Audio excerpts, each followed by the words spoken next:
Nagbabalik ang PTV Balita Ngayon. Binigyang diin ng pamahalaan na kailangang managot ng mga bansang may kinalaman sa paglala ng climate change. Sa programang Bagong Pilipinas Ngayon, sinabi ni Solicitor General Minardo Guevara na ipinunto nila ito sa International Court of Justice. Paliwanag ng opisyal, bunsod na rin ito ng lumalang epekto ng climate change, hindi lang sa Pilipinas, kundi sa buong mundo. Bilang miyembro, bilang state na kumikilala sa International Court of Justice, na lahat ng bansa na may kinalaman sa pagkakaroon natin ng pagbabago sa klima, ng climate change, okay, sa green gas emission na nakakaapekto sa ating climate, ay managot sa kanilang mga ginagawa o sa kanilang mga pagkukulang. Yun ang thrust ng ating statement before the International Court of Justice. And that's very important, Weng. Kasi it's our survival na at stake dyan. Pag hindi natin ito ginawa ng paraan, ang mangyayari dyan, lalala ng lalalayan. Pinag-aaralan ng Department of Agriculture ang pagpapatupad ng Pork for All program. Ayon kay Agriculture Spokesperson at Assistant Secretary Arnel de Mesa, kabilang sa kanilang tinitingnan kung papaano may hahatid ang mas murang karne ng baboy sa ating mga kababayan. Sa ngayon, isinasapinal pa ang guidelines hinggil dito.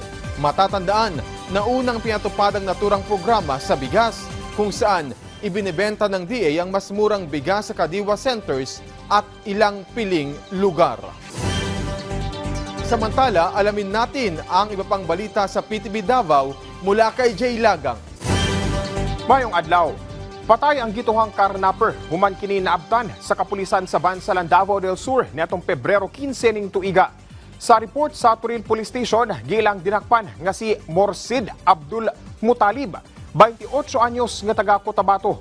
Gilusad ang drugnet operation human nga dunay gikatahong na missing nga bao-bao samtang nakapark sa usa ka mall sa Turil, Davao City. Padulong na unta sa Cotabato ang sospek dala ang gingong sakyanan sa diyang naapsan kini sa kapulisan. Samtang nagbiyahe pabalik sa Davao City, mihangyo matud pa ang sospek nga mangihi. Apan kalit sumalapangan nangilog og pusil ug misulay og pabuto ang biktima. Daling nakamatikod ang kapulisan ug napusilan kini sa dughan nga bahin hinungdan sa iyang kamatayon. Gimando na sa kapulisan sa Davao City ang temporaryo nga pagpahunong sa operasyon sa gingong quarry site sa Kalinan District. Kinuman sa gingong gihimong inspeksyon sa Davao City Police Office sa gikatahong illegal quarry nga naga-operate sa Barangay Lacson. Sumala sa DCPO, gilusad nila mong operasyon human nga nakadawat og reklamo labot sa kalapasan sa DNR rules sa mong quarry site. Dinana sa 8 ka mga trabahante ang naaresto. Samtang nakumpiskasab ang 5 ka mga dump trucks, 2 ka backhoe ug 1 ka payloader. Gikumpirma sab sa Barangay Lacson nga stockyard ang pananghid kanila alang sa paggamit sa mong luna. Subay niini plano sab sa DCPO nga adtuan ang uban pang mga quarry sites aron masuta kung nagatuman ba kini sa balaod alang sa ilang pag-operate. Ug mo kadto ang mga nagunang balita dinhi sa PTV Davao. Ako si Jay Lagang. Mayong adlaw. Dagang salamat, Jay Lagang. At yan po ang mga balita sa oras na ito. Para sa iba pang updates, i-follow at ilike kami sa aming social media site sa @PTVPH. Ako si Alan Francisco para sa Pambansang TV sa Bagong Pilipinas.